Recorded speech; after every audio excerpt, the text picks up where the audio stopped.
Salut Internet! Plus de 50 000 d'entre vous ont voté il y a quelques semaines à un de mes sondages et voici enfin la vidéo que vous attendez tous. Partons à la découverte d'infos insolites sur la grande région qu'est le Québec. Générique.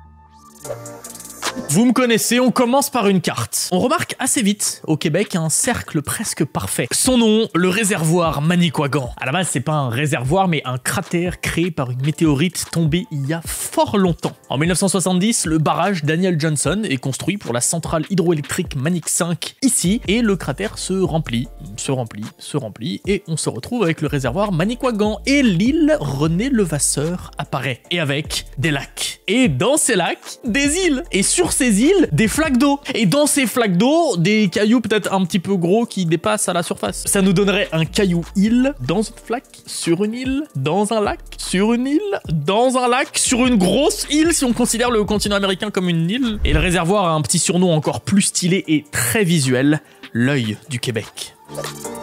Le coq, la fleur de lys, nos deux emblèmes nationaux français. Au Québec, il s'agit de l'arfang des neiges, l'iris versicolore ou encore le bouleau jaune. Et franchement, avoir Edwige en oiseau provincial, c'est quand même méga stylé les mecs.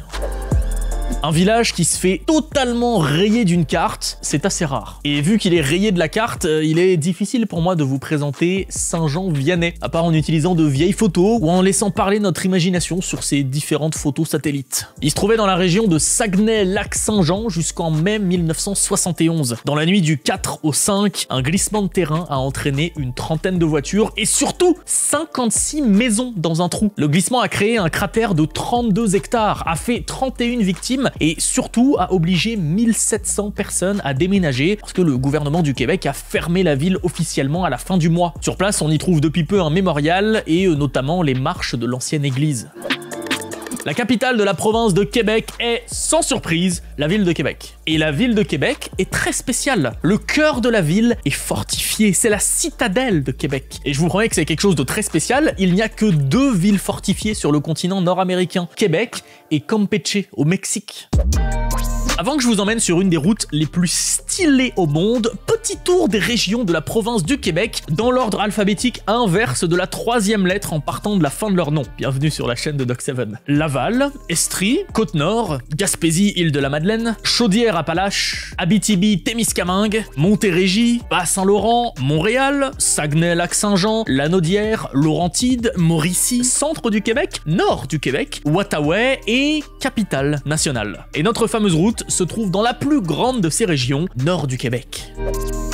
La route Trans-Taïga. Elle est vraiment fabuleuse, mais genre fabuleusement insolite. Je suis tombé amoureux de cette route en vous faisant cette vidéo. Je vous promets, je viens de passer 2 heures à la parcourir sur Google Maps, alors qu'elle s'étend sur presque 700 km. Elle démarre de son intersection avec la route de la baie James, ici, et fonce jusqu'au réservoir Cagnapisco, presque 700 km plus loin. Sur la route, 2 stations-service, Duchimi Outfitters au kilomètre 286 et Mirage Outfitter au kilomètre 358. Environ 90 km avant le terminus, la centrale de Brisay qui produit justement de l'énergie grâce à l'eau du réservoir qui est au bout de la route. Et au bout de cette route, vous êtes à 745 km de Radisson, la ville la plus proche. C'est le point le plus éloigné de toute ville en Amérique du Nord. Franchement, vaut mieux pas tomber en panne en chemin.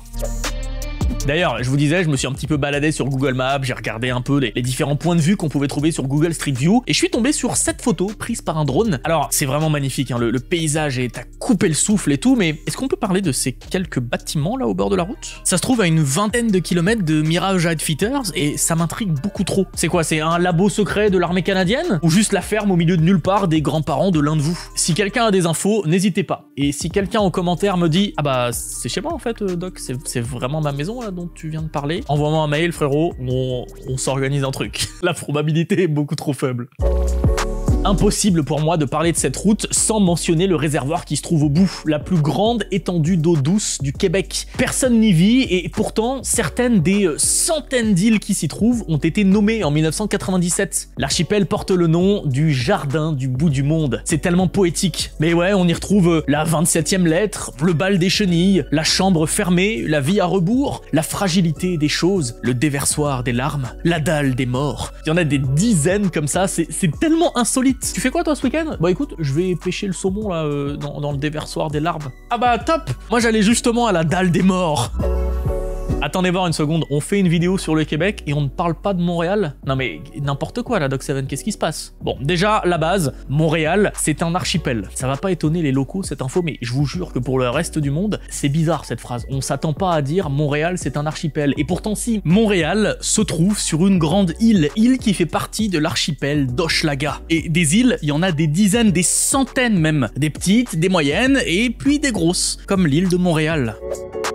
Et des îles comme ça, d'ailleurs, il y en a tout le long du Saint-Laurent. Tenez, si on en prend une au pif, entre Montréal et Trois-Rivières, l'île Saint-Ignace, et qu'on se pose en Google Street View, toujours au pif, et ben on tombe sur cette famille qui a pour boîte aux lettres un tupperware bleu sur un piquet. Voilà, c'était le fun fact Google Street View du jour. Je suis vraiment tombé dessus par hasard. Avant de s'appeler Montréal, la ville fut un moment baptisée Ville-Marie, puis le nom Montréal fut officialisé et est basé sur le Mont Royal, qui se trouve sur l'île. Vraiment une belle colline, poumon vert de la ville. Mont-Royal, Mont-Réal, Montréal. C'était facile à comprendre. Et si on regarde les frontières de Montréal, on se rend compte que c'est pas toute l'île de Montréal, il y a des trous dedans. C'est quand même fou, mais ouais, au sein de Montréal, enclavé dans la ville, se trouvent des petites municipalités, comme Homestead ou Westmount, à forte majorité anglophone et apparemment très huppée. Et sérieux, regardez-moi la mairie de Westmount. En tout cas, c'est un peu compliqué à concevoir, mais bon, faut s'imaginer qu'à Paris, par exemple, il y aurait 1 ou 2 arrondissements indépendants, comme des communes enclavées dans la ville de Paris. La ville au nom le plus génial du monde est au Québec et s'appelle Saint-Louis du haha. Unique municipalité au monde à avoir 2 points d'exclamation dans son nom. Elle se trouve dans la région québécoise du Bas-Saint-Laurent, environ 220 km de la ville de Québec. Et la grande question du jour est, et comment un rire s'est retrouvé dans le nom d'une ville? Alors, je suis parti du site officiel de la ville pour ce segment. Première hypothèse, les explorateurs auraient crié « Aha !» en voyant le lac Témiscouata à quelques kilomètres à l'est, pourquoi pas. Deuxième hypothèse, ça viendrait de 2 langues autochtones, mais visiblement les historiens s'accordent pour favoriser une troisième hypothèse. Le nom de la ville viendrait du très vieux mot français, plus du tout utilisé aujourd'hui, haha. C'est un ancien mot qui désigne une espèce de fossé qui empêche le passage mais qui bloque pas la vue. Je pense que vous comprenez avec le schéma. Une espèce de cul-de-sac finalement. Et c'est là qu'on ressort une carte, vous allez comprendre le lien. Imaginez, vous êtes au 19e siècle, vous vous trouvez vers Saint-John, vous voulez rejoindre le fleuve Saint-Laurent, et ben c'est chiant. Je veux dire, soit vous arrivez à faire le tour de la Nouvelle-Écosse, soit vous remontez en canot via les différents cours d'eau, le fleuve Saint-Jean jusqu'à Edmundston, puis la rivière Madawaska jusqu'au lac, et vous voilà à juste quelques dizaines de kilomètres du Saint-Laurent. Manque de peau, c'est un cul-de-sac le lac. Il n'y a pas d'autres rivières qui se jettent dans le Saint-Laurent. Il faut donc porter les canots en passant par Saint-Louis. Cul-de-sac, haha, Saint-Louis du haha. Enfin bref, je sais que vous serez nombreux depuis le Québec à regarder cette vidéo, et vous serez sûrement un petit peu frustrés que j'ai pas abordé le point super insolite que vous avez en tête, mais je vous attends évidemment en commentaire. Vous êtes forcément les mieux placés pour nous en apprendre un petit peu plus sur votre belle région. Et puis pourquoi pas en faire un second épisode un jour. En attendant, si cette vidéo vous a plu, n'oubliez pas de vous abonner si c'est pas déjà fait. Vous pouvez aussi nous rejoindre sur nos différents réseaux sociaux. Et moi, je vous dis à samedi prochain, 17h17, pour une prochaine vidéo. Salut Internet!